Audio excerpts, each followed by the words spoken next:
What's going on, guys? Free here, back at you again, out in the garage, tinkering with Titan once again. I'm here with my 04 Honda VTX 1800C, and as you know, this is a garage find that I found a couple years ago.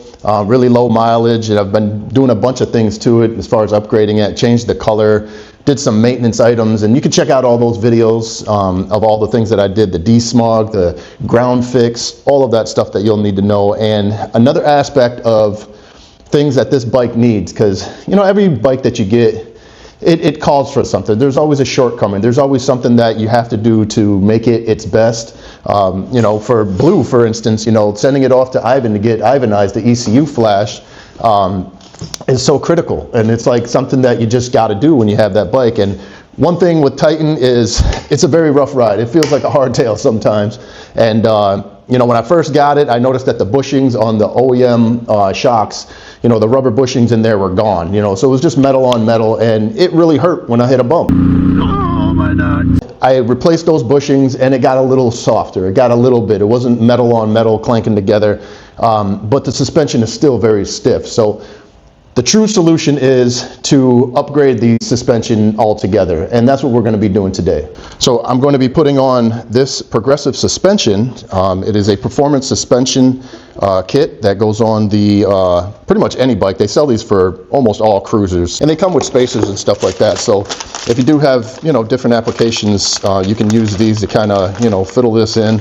I don't think it's going to be such a big deal with mine. If you know, the Honda VTX 1800 requires that you change the bolt ends here where this is going to go into. It's a little bit smaller than your OEM, so you just need to change those out and should be good to go. But yeah, we're going to be throwing these on. It should look a lot better, but the main important part is that it's going to perform a lot better. So I'm going to start by getting these bags off and get started. All right, so with the bags off, you can see a little clearer now. I got it up on the jack because it's going to help to be able to adjust it a little bit, so you don't have to fight so much getting them back over those posts. But like I said, I am going to I'm going to be changing these out. I think the ones that I got are 1/2 inch smaller, but they are adjustable, so we can kind of work that out. I may have to adjust the front end a little bit, but they are adjustable as far as like the height and all that. So.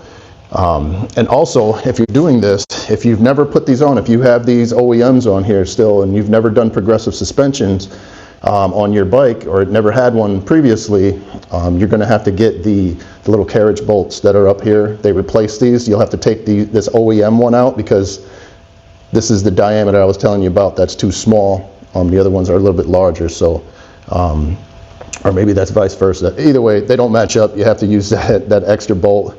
Although I do see a lot of other adapters that are in there, so I'll take a look at it and see. Maybe they, since, you know, and recently have kind of solved that with adapters. So we'll take a look at that. But yeah, it's pretty simple. You're only going to be taking out this, I believe it's a 10 millimeter or 12 from these two sides here. The exhaust shouldn't be in the way. You shouldn't have to remove your exhaust. It just should pop right out. It's a pretty simple activity. It's not, you don't have to be too mechanically inclined. You're literally only taking off a couple bolts.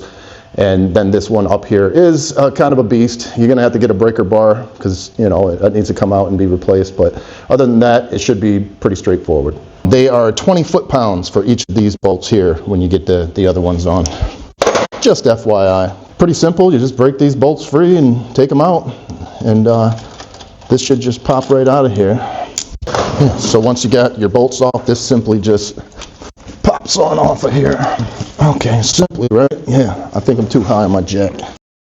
Okay, after fighting with it for a little bit, I realized it was easier to jack this up further and then put another jack underneath. I have two of the little flat jacks.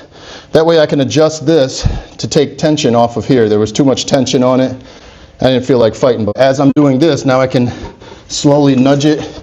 And this is starting to get looser, a little more. Yeah, and it starts popping right off of there. Sometimes the bottom wants to come off with it. So yeah, so just that easy. You got your old shock off.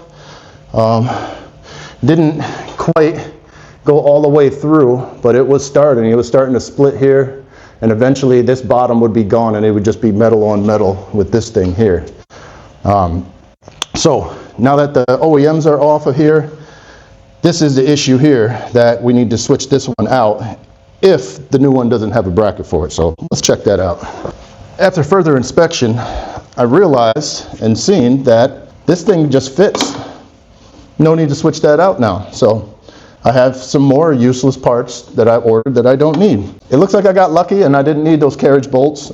So you'll want to check your application. These are the 412 shocks, they seem to be fitting up with the OEM carriage bolt in there. Awesome. So now it's really just plug and play here. And like I said, if you already did have progressive, this is what you would experience. It's just popping it off, the old one off, putting the new one back on now, because they are awesome and have this the right way. Now I ordered this specifically for my bike, so maybe that had something to do with it now, but yeah, so it's just popping it back on. But I'm going to take my own recommendation. I'm going to put a little bit of goop on there, a little bit of grease, to make sure that I don't fight the next time.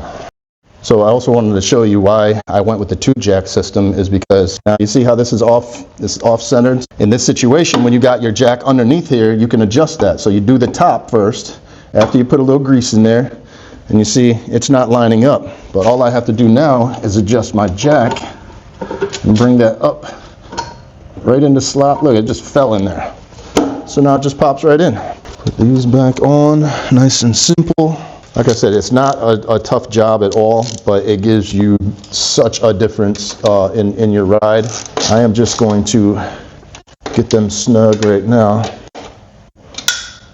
and then I'm going to come back and get my torque wrench and torque them down to where they need to be. So they're on and everything, secured. I got them locked down, torqued and everything. However, you're not done yet. There's a couple other things you got to do. Now you need to fine tune them to what you're going to be riding. It comes with this little bit of packet right here, and it has a little bit of grease, and that grease is going to go along this ridge right here. This is your adjustment. So as you put the tool in, which is this tool here that they give you, this tool locks in to the teeth just like any other Honda, and you can adjust your suspension from there. But what they do is they give you a little bit of grease here to put along this ridge. Right now it's on total 0. So when you get yours, it's going to be on rock bottom. So you're going to want to adjust at least one, and then go kind of test it out or whatever, see if you're bottoming out. I'm going to get a little bit of grease on there and get it at least set to the second level. And then unfortunately I can't ride right now, but I'll be doing some testing in the spring and make sure that it's dialed in correctly. Yeah. Looks pretty good with the bags on. There's a little bit peeking out the bottom. A little bit of candy to see, but like I said, it's not really about looks and all that. It's more about what it does, and if it gives me a better ride, that's the whole point. But still, I think it looks good with the chrome and the black and all that, matching up good. I'm going to continue on and pay no attention to them disgusting pipes. The pipes are next. We got some other projects that are going on, Titan, and it's going to be really soon. So stay tuned for that. And so yeah, we got exhaust going on. I got a performance clutch that I'm going to be putting in. I'm probably going to be doing the clutch before I do the exhaust, because you got to kind of remove the exhaust in order to do it. So, but anyways, stay tuned for that, and see you on the next one.